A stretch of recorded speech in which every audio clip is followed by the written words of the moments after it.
Hey everyone, welcome back to Classroom Catalyst. I hope you're all having an amazing day. आज हम start करने वाले हैं class 6 Hindi Malhar book का चैप्टर नंबर 4 हार की जीत। इस चैप्टर के सभी क्वेश्चन आंसर। इस चैप्टर में हमने देखा कि कैसे बाबा भारती अपने प्यारे घोड़े सुल्तान से बहुत प्रेम करते थे और कैसे मशहूर डाकू खड़क सिंह ने चाल से उनका घोड़ा चुरा लिया। लेकिन कहानी का सबसे इम्पोर्टेंट पार्ट तब आता है जब बाबा भारती अपने उच्च विचार और काइंडनेस से खड़क सिंह का दिल बदल देते हैं। ये कहानी हमें सिखाती है कि ट्रस्ट, दया और अच्छे संस्कार किसी भी इंसान को बदल सकते हैं। कभी-कभी असली जीत ताकत से नहीं बल्कि अच्छाई और इंसानियत से होती है। इस वीडियो में हम इस चैप्टर के क्वेश्चंस और उनके आंसर्स को सिंपल, इजी और एग्जाम फ्रेंडली लैंग्वेज में समझेंगे। और हाँ, अगर आपने इस चैप्टर का एक्सप्लेनेशन वीडियो या फिर इस बुक के बाकी चैप्टर्स और पोएम्स के वीडियोस मिस कर दिए उनकी लिंक्स आपको डिस्क्रिप्शन में मिलेगी या फिर आप प्लेलिस्ट चेक कर सकते हैं। क्लास 6 हिंदी मल्हार नाम से प्लेलिस्ट बनी है। तो चलिए आप इसके क्वेश्चन आंसर करते हैं। मेरी समझ से इसमें बोला है, आइए अब हम हार की जीत कहानी को थोड़ा और निकटता से समझ लेते हैं, मतलब पास से समझ लेते हैं। क प्रश्न बोला है, नीचे दिए गए प्रश्नों का सटीक उत्तर कौन सा है, मतलब करेक्ट ऑप्शन कौन सा है।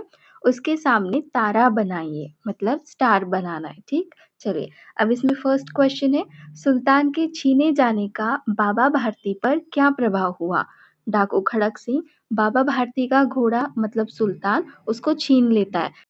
तो छीने जाने के बाद बाबा भारती पर इसका क्या प्रभाव हुआ, हमें इन ऑप्शन में से बताना है। यहाँ पर फर्स्ट ऑप्शन है, बाबा भारती के मन से चोरी का डर समाप्त हो गया, बाबा भारती ने गरीबों की सहायता करना बंद कर दिया, या फिर बाबा भारती ने द्वार बंद करना छोड़ दिया, या फिर बाबा भारती असावधान हो गए। इसका करेक्ट ऑप्शन कौन सा होगा, बाबा भारती ने द्वार बंद करना छोड़ दिया। अब ऐसा क्यों? क्योंकि सुल्तान के छीने जाने के बाद बाबा भारती के मन से डर समाप्त हो गया था। अब उन्हें किसी चोरी या डाके का भय नहीं रहा था। नेक्स्ट क्वेश्चन है यहाँ पर, बाबा भारती भी मनुष्य ही थे। इस कथन के समर्थन में लेखक ने कौन सा तर्क दिया है, मतलब बाबा भारती भी एक मनुष्य ही थे। तो ये जो कथन है इसके समर्थन में लेखक ने कौन सा तर्क दिया कि बाबा भारती ने डाकू को घमंड से घोड़ा दिखाया, या फिर बाबा भारती घोड़े की प्रशंसा दूसरों से सुनने के लिए व्याकुल थे, या फिर बाबा भारती को घोड़े से अत्यधिक लगाव और मोह था, या लास्ट ऑप्शन है, बाबा भारती हर पल घोड़े की रखवाली करते थे। तो यहाँ पर करेक्ट ऑप्शन कौन सा होगा, बाबा भारती घोड़े की प्रशंसा दूसरों से सुनने के लिए व्याकुल थे। ठीक है, अब ऐसा क्यों? क्योंकि जब खड़क सिंह ने सुल्तान की प्रशंसा की तो बाबा भारती बहुत प्रसन्न हुए और स्वयं घोड़े की चाल दिखाने लगे। इससे पता चलता है कि वे भी सामान्य मनुष्य की तरह अपनी प्रिय वस्तु की प्रशंसा सुनकर खुश होते थे। ठीक हो गया, चलिए अब नेक्स्ट करते हैं ख प्रश्न। इसमें बोला है, अब अपने मित्रों के साथ चर्चा कीजिए कि आपने ये उत्तर ही क्यों चुने। जैसे फर्स्ट में हमने कौन सा उत्तर चुना था कि बाबा भारती ने द्वार बंद करना छोड़ दिया, है ना। और यहाँ पर हमने चुना है बाबा भारती घोड़े की प्रशंसा दूसरों से सुनने के लिए व्याकुल थे। तो इन्हीं ऑप्शन को हमने क्यों चुना, इसका रीजन हम क्या बता सकते हैं कि मैंने ये उत्तर इसलिए चुने क्योंकि सुल्तान के छीने जाने के बाद बाबा भारती को फिर चोरी का भय नहीं रहा था, इसलिए बाबा भारती ने द्वार बंद करना छोड़ दिया। और दूसरा ऑप्शन क्या था, बाबा भारती घोड़े की प्रशंसा दूसरों से सुनने के लिए व्याकुल थे, क्योंकि कहानी में स्पष्ट रूप से बताया गया है कि बाबा भारती को अपने घोड़े से बहुत प्रेम था और उसकी प्रशंसा सुनकर उन्हें खुशी मिलती थी। ठीक है, चलिए अब नेक्स्ट क्वेश्चन करते हैं शीर्षक। इसमें बोला है, आपने अभी जो कहानी पढ़ी है इसका नाम सुदर्शन ने हार की जित रखा है। आपने समूह में चर्चा करके लिखिए कि उन्होंने इस कहानी को यह नाम क्यों दिया होगा। अपने उत्तर का कारण भी लिखिए। आपको अपने ग्रुप में चर्चा करना है और फिर बताना है कि सुदर्शन जी ने इस स्टोरी का नाम हार की जीत ही क्यों रखा। ठीक है, एक सैंपल आंसर देखते देखिए। आप इस तरीके से आंसर लिख सकते हैं, इस कहानी में बाहर से देखने पर ऐसा लगता है कि बाबा भारती हार गए क्योंकि उनका प्रिय घोड़ा सुल्तान उनसे छीन गया, लेकिन अपने अच्छे विचारों, दया और विश्वास से उन्होंने खड़क सिंह का हृदय बदल दिया, इसलिए उनकी हार ही उनकी सच्ची जीत बन गई। ठीक, चलिए नेक्स्ट क्वेश्चन करते हैं। यदि आपको इस कहानी को कोई अन्य नाम देना हो, मतलब दूसरा नाम देना हो, तो आप क्या नाम देंगे। आपने यह नाम क्यों सोचा, ये भी आपको बताना है। ठीक है, नाम भी देना है और रीजन भी बताना है। सो ये सबका डिफरेंट आंसर होगा। एक सैंपल आंसर देखते हैं। मैं इस कहानी का नाम विश्वास की शक्ति रखना चाहूँगी क्योंकि पूरी कहानी में विश्वास, दया और अच्छे विचारों की शक्ति दिखाई गई है, जिसने एक डाकू का मन बदल दिया। अब इसका लास्ट क्वेश्चन करते हैं। बाबा भारती ने डाकू खड़क सिंह से कौन-सा वचन लिया? इसमें बताना है कि बाबा भारती डाकू खड़क सिंह से कौन-सा वचन लेते? तो इसका आंसर क्या लिखेंगे? बाबा भारती ने खड़क सिंह से ये वचन लिया कि वह घोड़ा चुराने की घटना किसी को न बताए, ताकि लोग गरीब और असहाय व्यक्तियों पर विश्वास करना न छोड़ें। अब नेक्स्ट है पंक्तियों पर चर्चा। इसमें बोला है, कहानी में से चुनकर कुछ वाक्य नीचे दिए गए हैं। इन्हें ध्यान से पढ़ना है और इन पर विचार करना है। आपको इनका क्या अर्थ समझ में आया, अपने विचार भी आपको लिखने हैं, ठीक है? सो सबके डिफरेंट आंसर होंगे। यहाँ पर फर्स्ट है, भगवत भजन से जो समय बचता वह घोड़े को अर्पण हो जाता। अब ये लाइन रीड करने के बाद आपको इसका क्या अर्थ समझ में आता है, आपको लिखना है, ठीक है? एक आंसर देखते हैं इसका। इसका अर्थ है कि बाबा भारती भगवान की पूजा के बाद अपना सारा खाली समय घोड़े सुल्तान की देखभाल में बिताते थे। इससे उनके घोड़े के प्रति गहरा प्रेम दिखाई देता है। ठीक, चलिए नेक्स्ट है, बाबा ने घोड़ा दिखाया घमंड से, खड़क सिंह ने घोड़ा देखा आश्चर्य से। तो इसका अर्थ है कि बाबा भारती को अपने सुंदर और तेज घोड़े पर गर्व था, जबकि खड़क सिंह उसे देखकर बहुत हैरान और प्रभावित हो गया। नेक्स्ट करते हैं, वह डाकू था और जो वस्तु उसे पसंद आ जाए उस पर अपना अधिकार समझता था। तो इसका अर्थ है कि खड़क सिंह लालची और ताकतवर डाकू था। उसे जो चीज अच्छी लगती थी वह उसे किसी भी तरह अपना बना लेना चाहता था। अब नेक्स्ट करते हैं, बाबा भारती ने निकट जाकर उसकी ओर ऐसी आंखों से देखा जैसे बकरा कसाई की ओर देखता है और कहा, यह घोड़ा तुम्हारा हो चुका है। तो इसका क्या अर्थ होता है कि बाबा भारती बहुत दुखी, असहाय और निराश थे। उन्हें लग रहा था कि अब उनका प्रिय घोड़ा उनसे हमेशा के लिए छिन गया है। नेक्स्ट, उनके पांव अस्तबल की ओर मुड़े, परंतु फाटक पर पहुंचकर उनको अपनी भूल प्रतीत हुई। तो इसका अर्थ ये है कि सुबह उठकर बाबा भारती आदत से मजबूर होकर अस्तबल की ओर चले गए। अस्तबल क्या होता है ना, घोड़े को जहाँ रखते हैं वो, ठीक है? तो अस्तबल की ओर चले गए, लेकिन तुरंत उन्हें याद आया कि सुल्तान तो अब उनके पास नहीं है। ये सोचकर वे बहुत निराश हो गए। ठीक, चलिए अब नेक्स्ट है सोच विचार के लिए। इसमें बोला है, कहानी को एक बार फिर से पढ़िए और निम्नलिखित पंक्ति के विषय में पता लगाकर अपनी लेखन पुस्तिका में आपको लिखना है।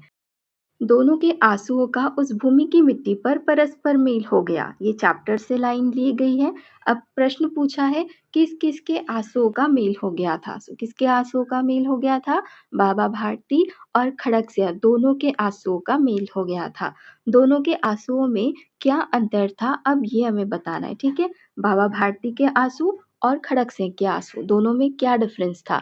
तो बाबा भारती के आंसू खुशी और भावुकता के थे, क्योंकि उन्हें अपना प्रिय घोड़ा सुल्तान वापस मिल गया था, जबकि खड़क सिंह के आंसू पश्चाताप और अपनी गलती का एहसास होने के कारण थे। ठीक हो गया? चलिए नेक्स्ट करते हैं दिनचर्या। इसमें बोला है, कहानी पढ़कर आप बाबा भारती के जीवन के विषय में बहुत कुछ जान चुके हैं।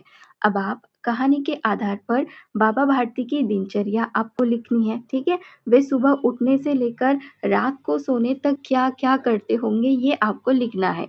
इस काम में आप थोड़ा बहुत अपनी कल्पना का सहारा भी ले सकते हैं, मतलब इमेजिनेशन भी इसमें चलेगा। देखिए एग्जाम्पल आंसर देखते हैं। ऐसे लिख सकते हैं आप कि बाबा भारती सुबह जल्दी उठते होंगे और स्नान करके भगवान का भजन पूजन करते होंगे।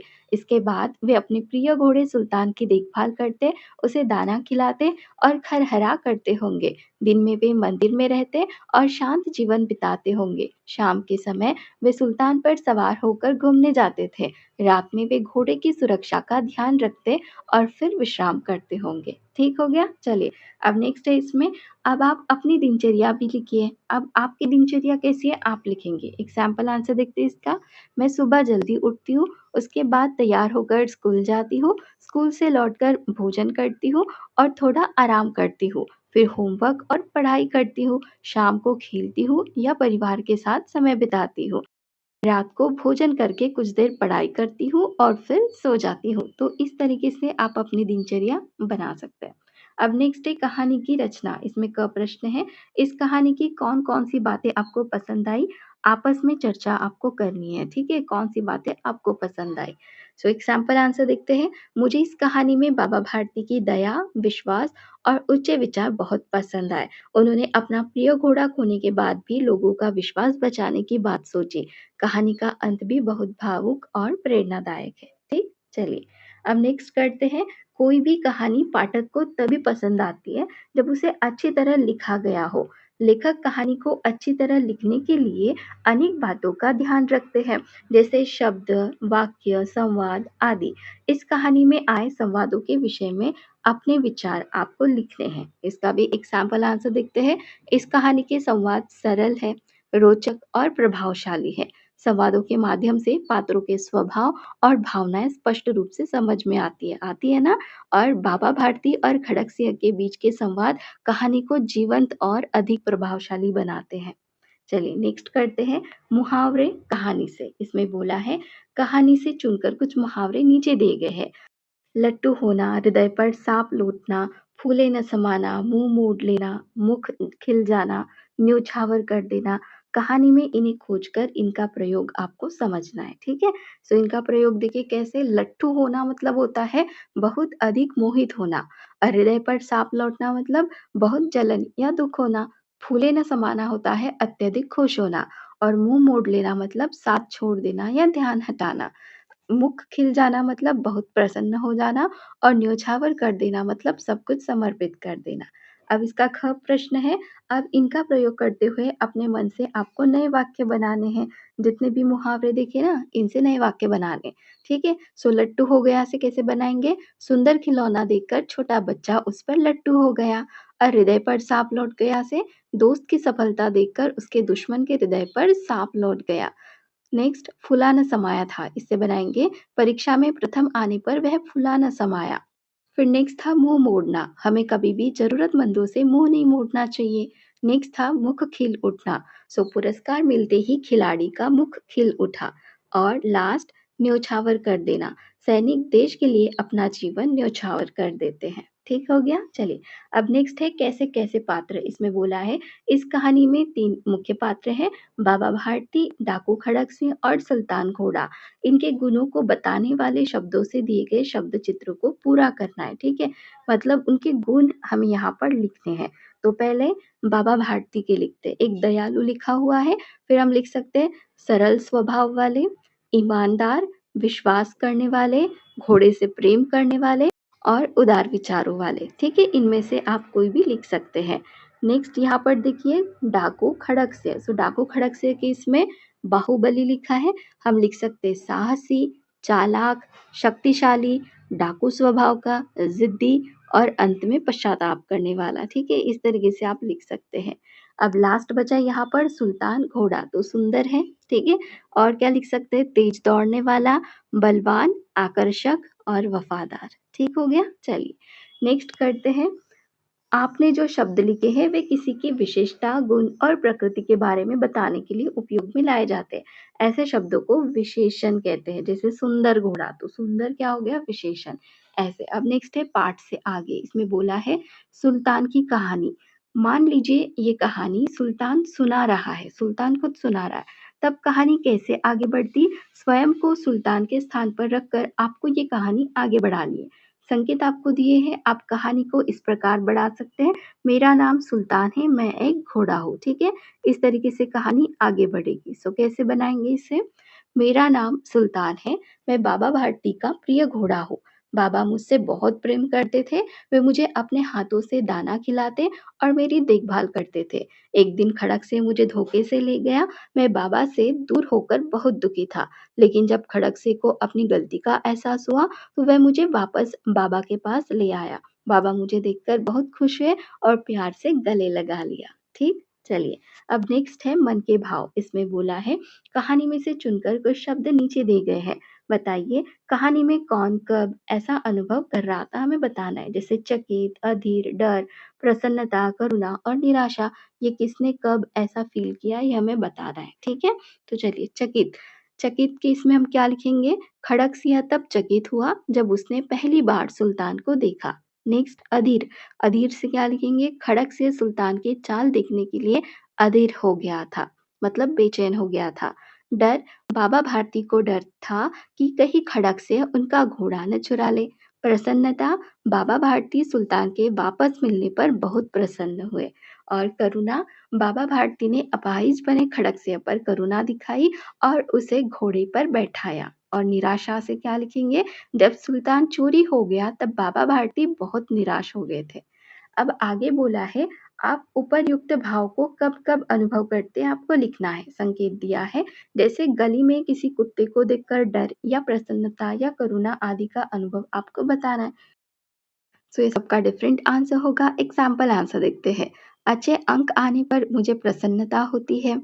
कठिन प्रश्न देखकर मैं चकित हो जाती हूँ। परीक्षा के परिणाम से पहले मैं अधीर हो जाती हूँ। अंधेरे में अकेले जाने पर मुझे डर लगता है।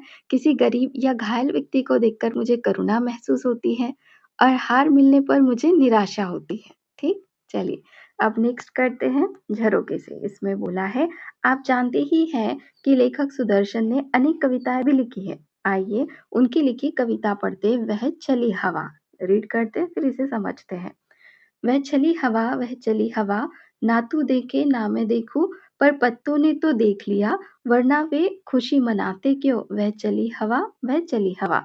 सुदर्शन जी ने ये प्यारी सी कविता लिखी है। ठीक है, इस कविता में कवि ने हवा के चलने का सुंदर वर्णन किया है। कवि कहते हैं कि उन्होंने और किसी ने हवा को सीधे नहीं देखा क्योंकि हवा दिखाई नहीं देती, लेकिन पेड़ों के पत्ते हिलने लगे जैसे वे खुशी मना रहे हो। इससे पता चलता है कि हवा चल रही थी। कवि ने बहुत सरल शब्दों में प्रकृति की सुंदरता और हवा के प्रभाव को दिखाया है। इसे सीख क्या मिलती है? ये कविता हमें सिखाती है कि कुछ चीजें दिखाई नहीं देती लेकिन उनका प्रभाव महसूस किया जा सकता है। जैसे हवा दिखाई नहीं देती फिर भी हम उसे महसूस कर सकते हैं।